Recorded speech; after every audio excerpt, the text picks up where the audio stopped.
Dear friends in Iran, I'm glad to be able to open this gathering, even if only through a screen.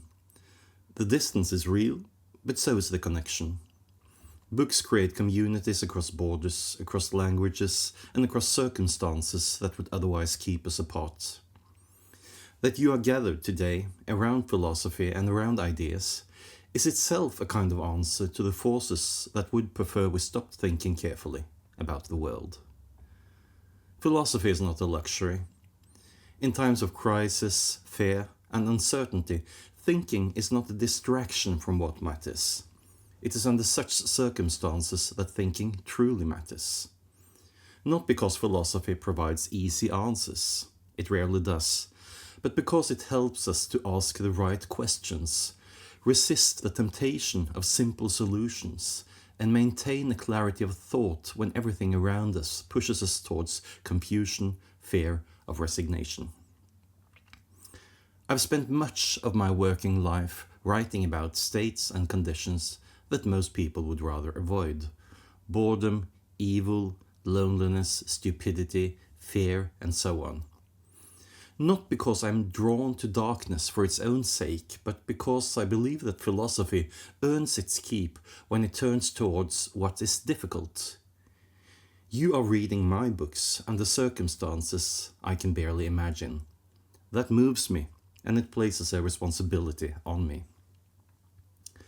When I wrote The Philosophy of Fear, I was interested in what fear does to us, not just as an emotion, but as a force that shapes perception, narrows the horizon of what seems possible, and can make us surrender freedoms we would otherwise fiercely defend.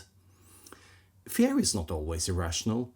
Often it tracks something real, but it becomes dangerous when it convinces us that the situation is more fixed, more hopeless, more permanent than it actually is.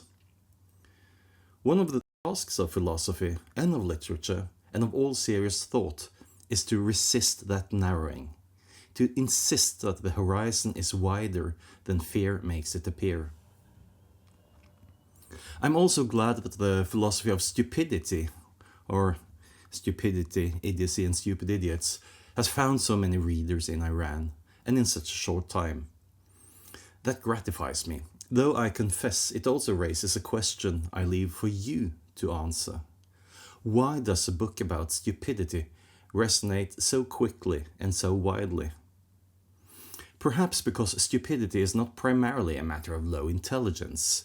It's something more interesting and more troubling than that. Stupidity is what happens when people, intelligent people, educated people, people in positions of power, when they stop subjecting their beliefs and actions to critical scrutiny. It's the suspension of reflection, and it thrives in exactly the conditions that crisis creates. When emotions run high, when the pressure to conform is strong, when simple explanations are more emotionally satisfying than complicated truths. A philosophy of stupidity is, in that sense, also a philosophy of intellectual courage, the courage to keep thinking when thinking is inconvenient. That insistence, in part, is what the philosophy of hope is also about.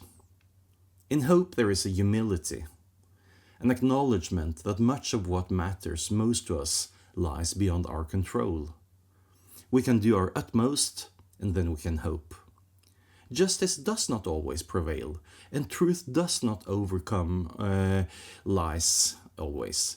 Even when we do everything in our power, we will not always succeed. To believe otherwise is to give way to self-deception. But the fact that things do not always go as we wish is no argument against doing our utmost. Truth and justice are not simply given to us or denied us. They are tasks for us, and we must hope to succeed in realizing them, knowing full well that we will often fail. Hope can make life's trials easier to bear because it gives our gaze a foothold outside the immediate pain and worries. It allows you to place your trials in a larger context so that you are not entirely at the mercy of what you feel here and now. But hope is more than consolation. If you cannot imagine that something is possible, you will hardly act to bring it about. Hope is in this sense a precondition for action. Lose hope, and you lose something of your capacity to act. Hope is not a mental state that magically transforms the world, but it can make you inclined to act in ways that do transform it. Hope gives us no guarantees, but without hope, as we know, things are hopeless. And then there is Trump and the philosophers. The philosophers I bring into conversation with Trump, from Plato to Hannah Arendt and so on, were not writing about one man or one moment.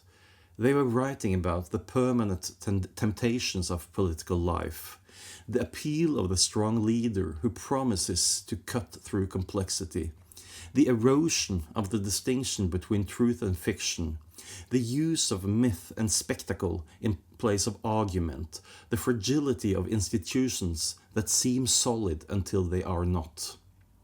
These are not exclusively American problems.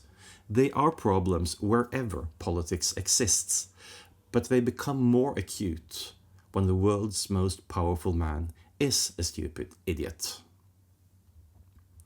Philosophy cannot stop a war. It cannot by itself repair a broken institution or protect a threatened society. Anyone who promises you that ideas alone will save you is not being honest.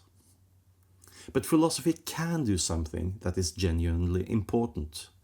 It can keep alive the capacity to think clearly, to resist manipulation, to maintain a sense of what is real and what is constructed, to hold on to values when everything around you pressures you to abandon them.